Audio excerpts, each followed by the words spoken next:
My name's Jamie Smart. I'm an illustrator, I'm a comic book artist. I was invited here to the Cartoon Museum to give a very quick talk about whatever I wanted, basically. They've got a new exhibition up and they invited a few comic artists to come and talk about what they do. So I thought I'd talk about children's comics, which is a passion of mine. And so that's what I talked about, setting up a new comic, getting work, how to work in children's comics, things like that.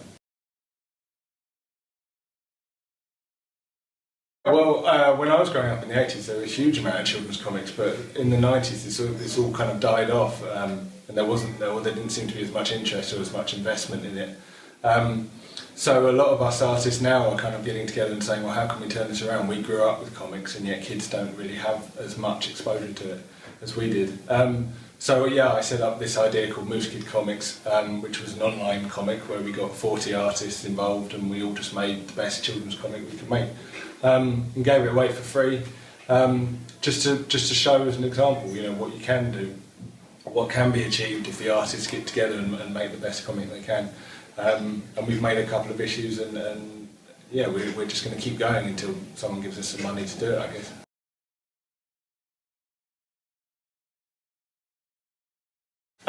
We've got quite a wide variety, because these days there are a variety of outlets that you can go to find brilliant cartoonists. We have a lot of webcomic artists. We have artists who worked for children's comics back in the day, like Tom Patterson was a huge name to me when I grew up, and he's involved in our comic. Let's see, we also have Young Tank Girl by Alan Martin and WJC, who Alan's created Tank Girls. So yeah, we are genuinely getting the biggest variety you could find in children's comics, and I think that's how you make a good comic. You give people something to choose from. Well, the problem is there isn't a role for them these days. They've really kind of gone out of fashion, and I think that's a real shame. They're almost looked down on. They're kind of an embarrassing node to English culture, which is a tragedy, because most of us grew up with comics and they're a large part of our heritage, and they've kind of been neglected now, and people assume kids just want to play apps on their phones and things like that. You can have comics as well, it can be a big part of culture. I think it's been widely proved that comics are a gateway to literacy, especially for reluctant readers, for young readers.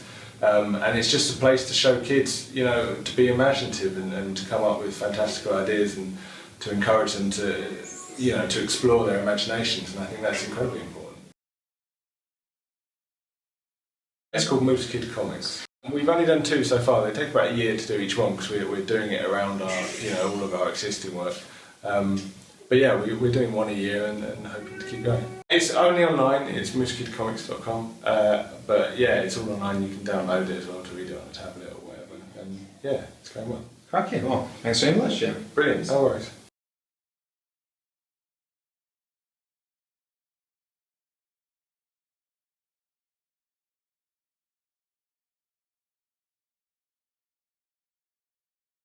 Hello there, Dave. Hi. John. How you doing? Hiya. Pretty good. I'm John Higgins. I did colour the Watchmen a very long time ago. And I'm Dave Gibbons. I did draw it a long time ago. Slightly earlier than he coloured it, but only by a week or 2. We have done a lot since then. It's amazing how much the Watchmen comes back to haunt us. I wasn't going to say that. I was trying to think of it, and it's been fulfilling over the years. It's given a lot more than it's took in a way. Yeah, I think so. It's been good bang for the buck. Fantastic. And what have you been talking about here at the Cartoon Museum? I think the nice thing today was the fact that, one, I haven't seen Dave for a long time, and we did have the opportunity to talk about. We never talk about the Watchmen before, usually. I mean, we do. It's really weird. So to actually talk about the Watchmen in front of people is actually quite nice. Usually when we're talking about the Watchmen, people are either asking us questions or we're trying to give a talk about something specific. But to actually have a good chat with Dave, it's just been a really good fun thing to do. Yeah, I mean, I'm always fascinated by process, you know, and when John and I get a chance to do something like this, which is unusual, I found it interesting as well, because it reminded me and sort of explored the process that we used to do it, and you know, the way that I would send John prints and then he'd come around to me with the finished thing. because he had to do that because he couldn't take a scan and send it on the internet, so he had to actually show it to me. And the fact that our families used to have a drink and stuff as well, it was it's really interesting to think about how we worked in those days. And again, it does bring back, as I think John observed, that it was just like good fun. It was Alan and me and John, sort of three blokes just having a laugh doing a comic that we were excited about and was sort of proud of, The way you were talking about it there, it really reminded me of those old stories about Stan Lee and Jack Kirby and Steve Ditko in the bullpen. That kind of really close knit sort of. I don't think it was in reality it was that much, but it just sounded quite communal and really quite fun. Yeah, I don't think Stan Lee and his collaborators worked in quite the same. Mainly because Stan was putting out such a huge volume of books, but we were just focused. We were doing other work, but we were just focused on that one particular book, and the fact that we knew each other anyway, and geographically we lived quite close to each other, and also, unlike say with the Stan Lee model, we were all just freelancers and we were all on an equal footing doing our bit of the job. So it felt like a team, rather than being handed down instructions. And I think the nice thing as well was the fact that it was an organic team as well. I mean, like Dave initiated the whole thing basically, and then he got people in who he trusted and liked. And I don't think that happens anymore. I think initially, the Watchmen created a template, particularly for DC Comics, of how to create a comic of some sort. Yeah. And a number of times that it has worked. Successful spin-offs from DC characters. But the problem is, after the Watchmen, they thought they could do it with most every British creator and every DC character, but then they wanted to retain more control over it. And once they did that, the whole point of what created the Watchmen changed. It was actually more like doing an independent comic, in that it's the kind of thing we would have done for the fun and for the hell of it anyway. There was no editorial direction, there was very little actual editing. I mean, obviously there was a bit of traffic management and actually making sure everything got to the printer and proofreading and all that, but it was virtually like a homemade comic. I think that would be true to say, and that doesn't necessarily translate to the bigger commercial picture. And also it's quite unusual. I think it's like so many things, it's just that time and those people and that opportunity. I think the position we were all in and our relationship and the timing just made it work, and that was just luck, really. I think, it definitely was one of the things. Now, I mean, I was spoiled by the Watchmen. It's like working so closely with people, creative people I trusted and liked. I was lucky actually, because it did happen a couple of times with like Garth Ennis and that's, I can't remember. I mean, we were very lucky in comics. It's a very small, incestuous world to a certain extent, because we do tend to know the people that we're working with, unless they're a complete newbie. Yeah. But the nice thing was, certainly subsequent to the Watchmen, there were only one place here and there where it was never as satisfying as doing the same thing with Dave and Alan.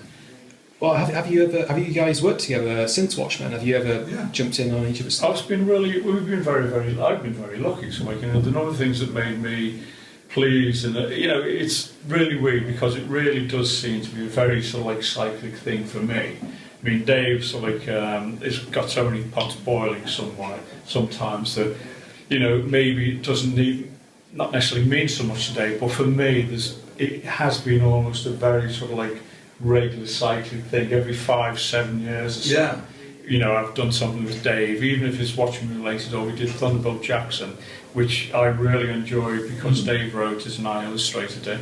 And initially it was the template. Did Alan have something to do with it?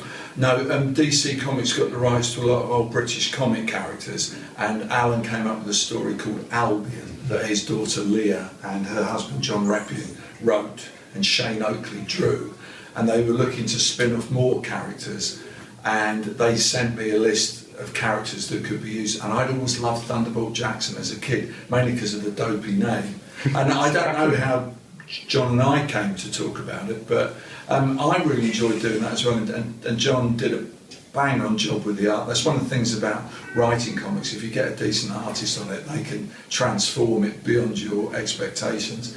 And it's actually a story and a little series that I'm really proud of. It turned out just how I hoped it would turn out. Would you say it doesn't always happen in comics? No. And of course, I mean, John is here today because of our collaboration on Watchmen, but John has done so much more in his career than colour Watchmen. I mean, he's a fantastic painter. He's drawn, shed loads of comics. He's written stuff as well, It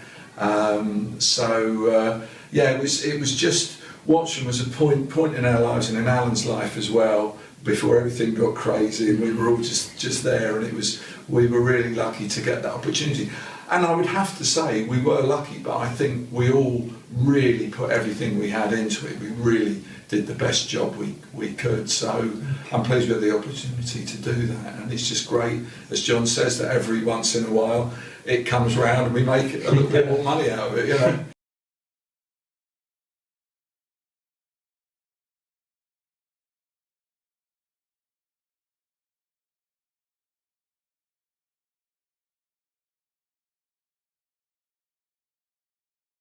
Well, I mean, the EC comics were done on a sort of 9-panel grid or a 6-panel grid at least, and Harvey Kurtzman, who actually wrote a lot of those, tended to do layouts for the artists, and his storytelling was brilliant, and he perfected lots of tricks like where you zoom in on a shot, or where you keep the background the same and have figures moving, or where you follow the figures and you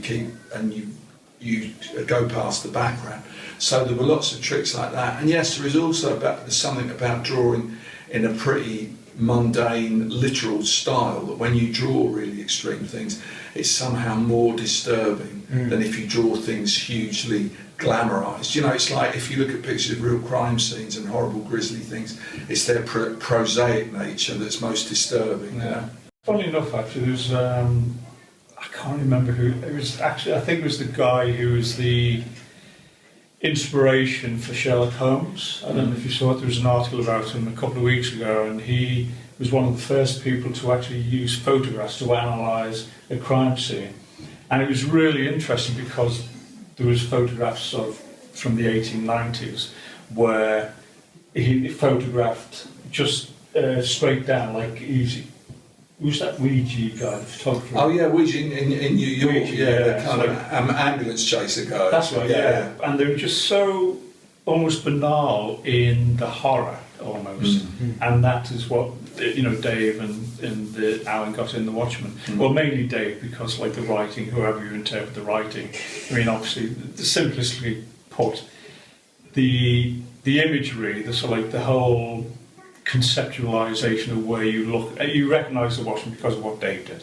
It doesn't matter what Alan did. I mean, a different artist would have done something completely different to a certain extent of what he thought. Yeah, the answers are what you see, aren't they? Yeah, I mean, so definitely it's like the artist is the signature of, the visuals. So brilliant. Well, thanks, guys. It's been an absolute pleasure talking to you. Thank you very much for your time. Cheers. Cheers. Thank you.